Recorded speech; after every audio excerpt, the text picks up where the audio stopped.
प्रिय विद्यार्थियों, आप सभी लोगों का स्वागत है आपके अपने YouTube चैनल डीजे सर पर।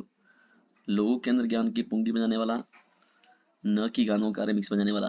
देखिए दोस्तों, यहाँ पर मोस्ट इम्पॉर्टेंट ये सेशन होने वाला है आप लोगों के लिए, क्योंकि यहाँ पर आप लोग जान रहे हैं कि जो न्यू आप लोग का सेशन है, देखिए प्री बोर्ड एग्जाम 2024 स्टार्ट हो गया है। प्री बोर्ड एग्जामिनेशन जो है आप सभी लोगों का वो स्टार्ट हो गया है। और इंग्लिश का देखिए ये महत्वपूर्ण मॉडल पर है और आरएम कोड का है। आप लोग जान रहे थे कि हाफ ईयरली में जो था वो आरएम कोड बहुत ही ज्यादा इम्पोर्टेंट था, और यहाँ पर भी आप सभी लोगों के लिए जो है आरएम कोड इम्पोर्टेंट होने वाला है। तो चलिए बढ़ते हैं यहाँ पर महत्वपूर्ण प्रश्नों की श्रृंखला को करते हैं हम लोग स्टार्ट। प्री बोर्ड एग्जाम 2024 के इस सेट को, आरएम कोड का ये सेट है, बहुत ही महत्वपूर्ण है कक्षा 10 के विद्यार्थियों के लिए। देखिए दोस्तों, जब हम लोग आगे बढ़ते हैं, देखिए पहला आप लोग को जो पार्ट मिलता है उसमें क्या है, read the following passage and answer the question that following choosing the correct option. देखिए यहाँ पर क्या है, the last half of my life was spent at one of those painful epics of human history during which the world seemed to be getting worse।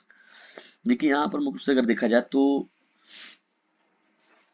The last half of my life, मेरे जीवन का अंतिम आधा हिस्सा, मतलब the last half of my life, मेरे जीवन का अंतिम आधा, तो क्या हो जाएगा, मेरे जीवन का अंतिम आधा हिस्सा मानव इतिहास के उन दर्दनाक युगों में से एक में बीता।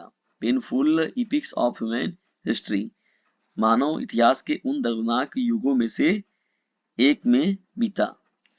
ड्यूरिंग विच, जिसके दौरान, during which the world seem to getting worse, जिसके दौरान दुनिया बदतर होती जा रही थी। ठीक है, बदतर से बदतर होती जा रही थी।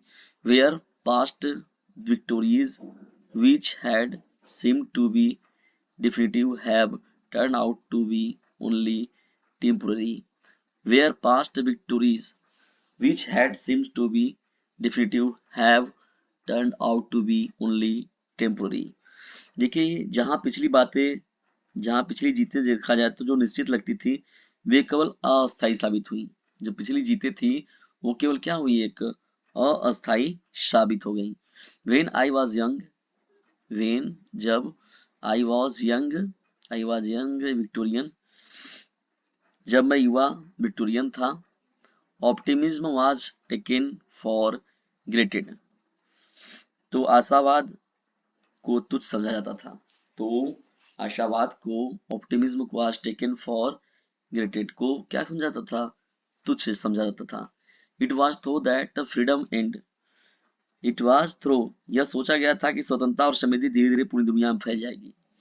It was through that freedom and prosperity, मतलब क्या है यहाँ पर, स्वतंत्रता और समृद्धि जो है वो धीरे धीरे क्या होगी, पूरी दुनिया में फैल जाएगी। Gradually throughout the world through and orderly process, and it was hoped that cruelty tyranny and injustice would continually diminish। यहाँ पर कहा गया कि फैल जाएगी और व्यवस्थित प्रक्रिया होगी। क्या होगा यहाँ पर, ऑर्डरली प्रोसेस, मतलब एक तरीके से व्यवस्थित प्रक्रिया देखने को मिलेगी। और यह आशा की गई थी कि क्रूरता जो है, क्रूरल्टी जो है, क्रूरता जो है, टिनैनी अत्याचार जो है, और अन्याय लगातार कम हो जाएंगे। और जस्टिस मतलब अन्याय जो होंगे वो कंटिन्यूसली डिमिनिश्ड, मतलब धीरे धीरे क्या होते जाएंगे, कम होते जाएंगे। ठीक है दोस्तों, तो इस तरीके से था ये आप लोग का पहला पैरा, इस तरीके से इसका अनुवाद हो जाएगा।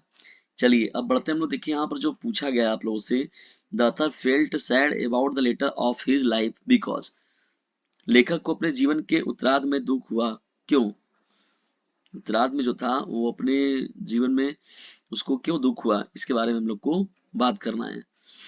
ठीक है ना।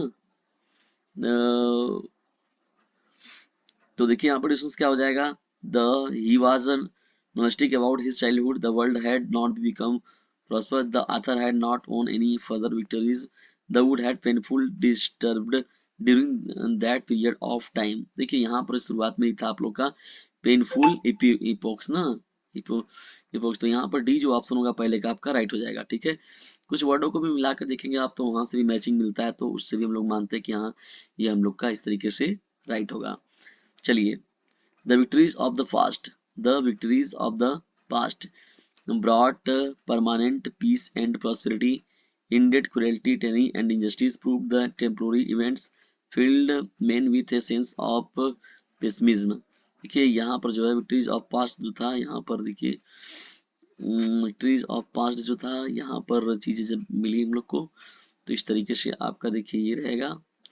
चलिए बढ़ते हैं आगे। यहाँ पर the word definitive used in the passage means, the word definitive, the word definitive used in the passage means defined, final, temporary, incomplete। यहाँ पर डिस्कशन था देखिए। अब चलिए बढ़ते हैं यहाँ पर क्वेश्चन फ्रॉम 4 से 8 हुआ। Choose the correct option to the answer the following, I am proud of my child. तो यहाँ पर देखिए विकल्प नंबर सी जो होगा वो करेक्ट हो जाएगा, ऑफ वाला जो प्रश्न है। चलिए बढ़ते हैं यहाँ पर आगे हम लोग लिख के डिस्कशन से इस प्रश्नों की श्रृंखला को। देखिए ये पांचवा हम लोग का प्रश्न है, rearrange the following words cluster to make a meaningful sentences and choose the correct arrangement। The bird, the crow, the crow is a very clever bird। The crow, the crow, the crow is a, तो क्या हो जाएगा, a bird very clever is the crow, a bird very clever। देखिए the bird ये हो जाएगा आपका right हो जाएगा, the crow is a very clever bird। ठीक। Complete the following sentence by choosing the correct option। No sooner had he earned the room than he went out। तो यहाँ पर देखिए यहाँ पर जो then होगा ये आपका करेक्ट हो जाएगा। यहाँ पर देखिए डिस्टेंस, यहाँ पर जो सातवां प्रश्न है आप लोग का, विच of the following words is miss spelled. तो इसमें बताना है कि इसमें कौन जो है आपका वो मिसिंग स्पेलिंग है यहाँ पर लिखा हुआ। ठीक है, इसके बारे में बात करना है। तो बताइए डिस्टेंस कमेंट बॉक्स में इसका उत्तर कौन सा होगा। आठवां देखिए प्रश्न क्या है, choose the correct option to answer of the following, one who can not speak. बताइए इनमें से कौन जो है हु कैन नॉट स्पीक, कौन है जो बोल नहीं सकता। हम लोग क्या बोलते हैं, डीप बोलते हैं, डम बोलते हैं, विजनलेस बोलते हैं, या फिर लैम बोलते हैं। तो कमेंट बॉक्स में उत्तर दीजिएगा इस प्रश्न का, राइट आंसर है बताइएगा जरूर, और बहुत ही इंपॉर्टेंट ये प्रश्न है। फिर देखिए यहाँ पर 9वां और 10वां प्रश्न जो है, read the passage given below and choose the correct option to answer the question that follow। Over many days and months, Wally listened carefully to conversation between her neighbors and people who regularly used the bus, and she also asked a few secret questions here and there। ठीक है, तो इस तरीके से ये पूरा का पूरा है रिएक्शंस, इसको करना देखिए 9वां और 10वां आपका। ठीक है ना, चलिए बढ़ते हैं आगे। यहाँ पर लेकर हम लोग प्रश्नों की श्रृंखला को। देखिए democracy elections were held in South Africa in, ये आपको इसमें फिल इन द ब्लैंक्स करना था। And Mandela become the first black president of a new nation, तो किस सन में बने थे। Lencho wrote a letter to the God asking for 1150। तो देखिए यहाँ पर यहाँ क्या था, 100 पेसोस के लिए उन्होंने उसने किया था ना। वाली वाज ईयर ओल्ड गर्ल, कितने ईयर ओल्ड गर्ल थी, कौन, वेली जो थी। ठीक है, अब यहाँ पर देखिए यहाँ पर जो है आप लोगों का straight the choose of the correct option to the answer following stalks in his vivid stripes the few steps of his cage on pads of velvet quiet in his quiet rage. तो इस तरीके से देखिए यहाँ पर what is the title of the poem, क्या रहेगा, सही हुआ the poet to the poem which of the above stanza has been extracted, किसके द्वारा लिया गया है, इसके बारे में देखिए बात किया गया है। The writer of the lesson The Making of Scientist is Robert W. Peterson, Richard A. Bright, Sinclair Lewis, Ruskin Bond। Ramlal eldest daughter was, Ramlal की eldest जो daughter थी वो कौन थी। वाली was the daughter of Tricky, actually problem was। तो इस तरीके से था। देखिए डिस्कशन ये एक आपका ऑब्जेक्टिव टाइप क्वेश्चन है। देखिए ये बीस जब आपके समाप्त होते हैं डिस्कशन देखिए, तो यहाँ से आपका चालू हो रहा है reading. Read the following passage right and answer the question that following. A poor woman once came to the Buddha to ask him whether he could give her any medicine to restore her dead child to the life. इसमें जब हम लोग आगे बढ़ते हैं देखिए यहाँ प्रश्न पूछा गया है, इस प्रश्न के बेस पर आप लोग को बताना है। Why did the poor woman go to the Buddha? क्यों जाती है ना, पुअर वुमन जो थी वो बुद्धा के पास क्यों जाती थी। ठीक, write a letter to the your friend asking him to spend his summer vacation with you. तो देखिए यहाँ पर स्पेंड करना है उसके साथ समर वेकेशन को, तो अपने मित्र को, एक फ्रेंड को पत्र लिखना है, या write an application to the principal of your school to arrange the cricket match between 9 and 10th class teams. अब देखिए यहाँ पे जब लोग आगे बढ़ते हैं यहाँ पर, तो देखिए तीसरा हम लोग का प्रश्न है, right a report on Republic day. Right a report on Republic day celebration in your school in about 80 to 100 words on the basis of the hints given below। फिर देखिए दिया गया है school decoration, flag hosting ceremony, culture हो गया programme, speech by the principal and other distribution of sweets। Write an application, write an article on the a visit to a zoo in about 80 to 100 words। यहाँ पर क्या करना है, यहाँ पर देखिए जो है ए विजिट टू अ जू पर एक आर्टिकल लिखना है। चलिए आगे बढ़ते हैं। What is a zoo, place where the zoo is, animal, birds, reptiles, conclusions. ठीक है, ये थोड़ा सा हिंट भी दे रहा है। अब देखिए ग्रामर पोर्शन से पूछा गया है, write the following sentence by changing into a indirect speech. Ram said to his friend where are you going ना। तो यहाँ पर देखिए प्रश्नवाचक वाला वाक्य पूछा गया, तो राम आस्क्ड हिज फ्रेंड ना, इफ या वेदर हटाते हैं, इफ या वेदर लगाते हैं, तो इफ लगा दिया गया अगर इसमें, तो यू जो है सेकंड पर्सन का प्रोनाउन है, तो सेकंड पर्सन का प्रोनाउन को ऑब्जेक्ट के अनुसार, तो ऑब्जेक्ट हिज फ्रेंड है तो यहाँ पर हो जाएगा ही, तो आर है तो वाज हो जाएगा, he was going, where he was going हो जाएगा, और यहाँ पर फुल स्टॉप हो जाएगा लास्ट में। ठीक है, change the following to passive voice, he did not help me. तो यहाँ पर क्या होगा, एक्टिव का सब्जेक्ट देखिए जो होता है वो पैसिव का क्या बन जाता है, ऑब्जेक्ट, और जो एक्टिव का ऑब्जेक्ट होता है वो पैसिव का बन जाता है सब्जेक्ट। तो देखिए ही डिड नॉट हेल्प मी, तो यहाँ पर देखिए मी का सब्जेक्टिव फॉर्म क्या होगा, आई हो जाएगा, तो आई, तो ये पास्ट इंडिफिनिट टेंस का सेंटेंस है, तो पास्ट कंटीन्यूअस का हेल्पिंग वर्ब यूज होगा।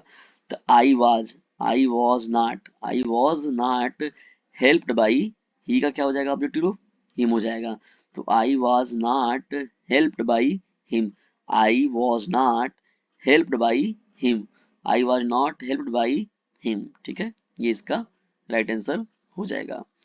चलिए बढ़ते हैं आगे। आप पंक्चुएट द फॉलोइंग, यहाँ पर देखिए इसको पंक्चुएट करना है, कहाँ कामा लगेगा, कहाँ इमीडिएट कामा लगेगा।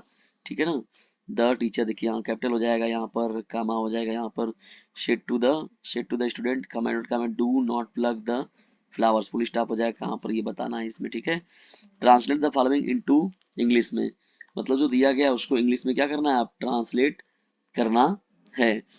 देखिए है क्या आप लोगों का, कल मैं बाजार जा रहा था, yesterday I was going to the market, कल मैं बाजार जा रहा था, yesterday I was going to the market. रास्ते में एक बूढ़ा व्यक्ति मिला, रास्ते में एक बूढ़ा व्यक्ति मिला, met an old man on the way, met met a old man on the way, वह धीरे धीरे चल रहा था, ही वॉज वॉकिंग, वह धीरे धीरे चल रहा था, ही वॉज वॉकिंग, धीरे धीरे क्या हो जाएगा, slowly, he was walking slowly, he was walking slowly, उसे देखकर मुझे दया आ गई, सीइंग हिम। ठीक है, सीइंग हिम, उसे देखकर मुझे दया आ गई, देखिए ये पार्टिसिपल वाला सेंटेंस हो गया, वो उसे देखकर मुझे दया आ गई, seeing him I felt pity and, मैंने उसकी सहायता की, एंड हेल्प्ड हिम, मैंने उसकी सहायता की। तो इस तरीके से देखिए आप 4 नंबर इस तरीके से गेन कर लेंगे। ठीक है, चलिए बढ़ते आगे यहाँ पर हम लोग लिटरेचर की ओर। What made Lencho angry? Who according to the Mandela is not free? देखिए बहुत ही इंपॉर्टेंट ये प्रश्न है distance. What does Anne Frank say about her father and grandmother in her diary? और में जो प्रश्न है, What did Valley do after she got into the bus? देखिए यहाँ पर जो 6वां प्रश्न है आप लोग का, answer any one of the following into about 60 word. How did Mandela's hungers for freedom changes his life. इसके अथवा में देखिए प्रश्न है, why did Anne needs to give a brief sketch about her family? Why does she treat Kitty as an insider or outsider? ठीक है, describe the contrast between the tiger in the zoo and the tiger in its natural habits in about 14 words। ठीक है, इस तरीके से आपको answer देना है। Right 4 lines poem prescribe in your syllabus, do not copy the line given in the question paper. Question paper में जो देखिए न दिया गया हो उसी को लिखना है यहाँ पर। अगर क्वेश्चन पेपर का आप लिख देंगे पोयम तो आपको कोई भी नंबर उसमें नहीं दिया जाएगा, ठीक है ना। बल्कि अगर इरिटेटिव अगर चेक करने वाला होगा एग्जामिनर तो वो आपका नंबर काट भी सकता है। डस्ट ऑफ स्नो, देखिए यहाँ पर आर्टिकल ये central idea, dust of snow A tiger in the zoo, fire and ice. अब देखिए यहाँ पर 16 30 to 40 वर्ड्स में देखिए यहाँ पर लिखना है, इसमें क्वेश्चन आंसर देना है। यहाँ पर क्वेश्चन आंसर इस तरीके से देखिए, ये जो पेपर में लिखा गया है इस तरीके से आप लोग पेपर में बिल्कुल भी गलती मत कीजिएगा, ठीक है। पेपर में ऐसे लिखा नहीं जाता है, इन चीज़ों का विशेष रूप से ध्यान देना आप लोग के लिए जरूरी है। पेशेंस, ये आज का महत्वपूर्ण मॉडल पेपर आप लोग कैसा लगा कमेंट बॉक्स में जरूर बताइएगा। और यदि वीडियो थोड़ा सा भी हेल्पफुल लगा हो तो इसे लाइक करें, शेयर करें और चैनल पर नए चैनल को सब्सक्राइब करना बिल्कुल भी ना भूलिएगा। इसे कर दीजिए अपने क्लासमेट पर शेयर, क्योंकि बोर्ड एग्जामिनेशन है आप सभी लोगों के नियर। और ये बहुत ही महत्वपूर्ण प्री बोर्ड एग्जाम का पेपर था आरएम कोड का।